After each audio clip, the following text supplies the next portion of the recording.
Créé par un décret du 28 septembre 2007, le parc naturel marin d'Iroise est le premier du genre en France. Il s'étend sur 3500 km² de l'île de Saint au sud à l'île d'Ouessant au nord et jusqu'à la limite des eaux territoriales. Sa biodiversité est exceptionnelle, plus de 130 espèces de poissons, des dauphins, le plus grand champ d'algues de France.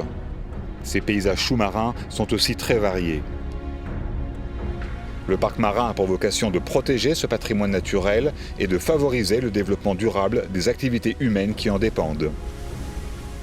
La finalité du parc naturel marin d'Iroise, elle repose sur 3 piliers. Le premier pilier, c'est connaître le milieu maritime parce qu'on a d'énormes lacunes de connaissances. Ensuite, il faut protéger, puisque le patrimoine naturel, c'est quelque chose qu'on a à valoriser pour nous, pour nos enfants, mais également pour tous nos concitoyens. Donc il faut protéger cet espace qui est extrêmement riche. Et le troisième pilier du parc, c'est développer durablement les activités économiques, c'est-à-dire permettre que les activités se déroulent. Ce n'est pas un sanctuaire, ce n'est pas une zone d'interdiction totale, le parc marin, c'est une zone dans laquelle on peut travailler dans la mesure où on respecte bien les grandes règles de protection du milieu marin. Tous les jours, les agents du parc marin sortent en mer pour étudier l'état du milieu marin.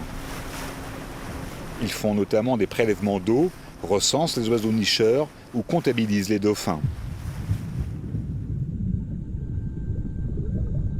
Ils plongent ici dans la chaussée de Saint, où le parc naturel marin d'Iroise participe à un projet important, le suivi d'un cantonnement mis en place par les pêcheurs pour reconstituer le stock de langoustes.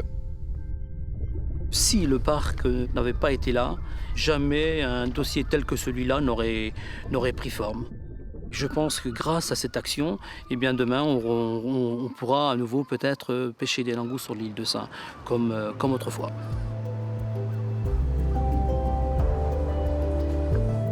Le parc marin est géré par un conseil de gestion qui réunit tous les acteurs de l'Iroise, élus locaux, pêcheurs, plaisanciers, scientifiques, représentants de l'État, associations de protection de l'environnement. Ce sont les usagers et les professionnels de la mer qui adoptent ainsi le plan de gestion du parc marin. Nous parlons d'un plan de gestion, que faut-il faire? Nous discutons d'un budget, des actions à mener, donc il y a des priorités à choisir. Nous parlons d'incidents survenus ou d'événements survenus dans le périmètre du parc qui mettent en cause telle ou telle catégorie. Progressivement, les débats vont continuer à s'animer.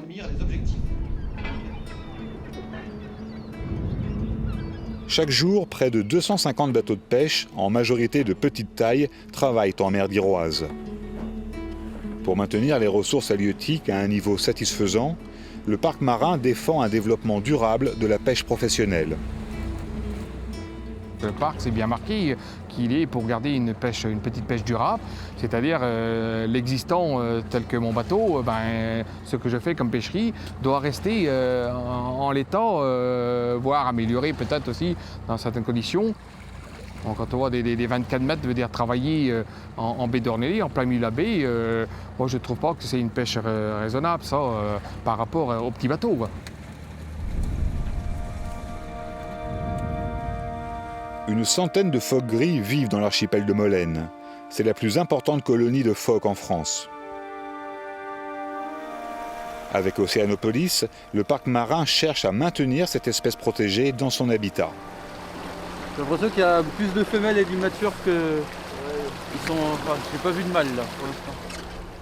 On ne s'intéresse pas aux phoques parce que c'est un animal qui est joli, qui est tout mignon, ça fait une bonne peluche. Non, ça nous donne des informations sur le milieu, sur l'ensemble des espèces. Que ce soit des espèces qui sont pêchées, des espèces qui ne le sont pas, la qualité de l'eau, on a plein d'informations par le biais de ces animaux-là.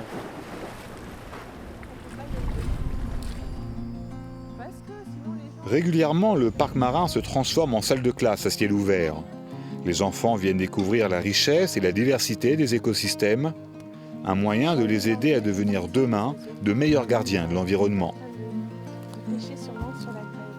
Ce parc a été établi sur ces bases-là, le fait que les gens du pays se l'approprient. Donc ça peut commencer par les enfants et dès le plus jeune âge. Ce seront les acteurs de demain et je pense que c'est important qu'ils commencent à se rendre compte qu'il y a une vraie richesse au niveau de l'Iroise et on a vraiment de la chance d'avoir un environnement préservé encore.